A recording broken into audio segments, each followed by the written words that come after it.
সকাল সকাল ঘুম থেকে উঠলাম। সুইজারল্যান্ডের ম্যাচ ছিল, টিভির সামনে দেখতে বসলাম, কিন্তু টাকার কাছে হেরে গেলাম। এরপরে করতোয়া থেকে ফোন আসলো, বলল আমার একটা পার্সেল আসছে, সেটা নিতে চলে গেলাম। যেতে যেতে এত পানি দেখে অবাক হয়ে গেলাম। আজকে মেয়েকে স্কুলেও নিতে পারিনি এই পানির জন্য। মনে হচ্ছে যেন বাড়ির পাশে আমার কক্সবাজার চলে এসেছে। আমি যেতে পারি নাই, কিন্তু কক্সবাজারই আমার বাড়ির কাছে চলে এসেছে।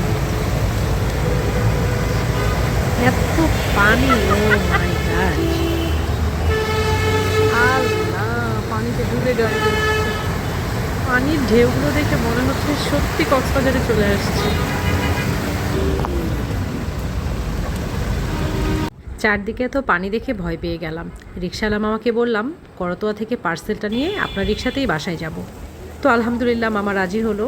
পানির উপর দিয়ে আমরা করতোয়া গেলাম পার্সেল নিয়ে। এখন আমরা বাসায় যাচ্ছি। পানি পাড়াতে হয়নি, এটাই আলহামদুলিল্লাহ।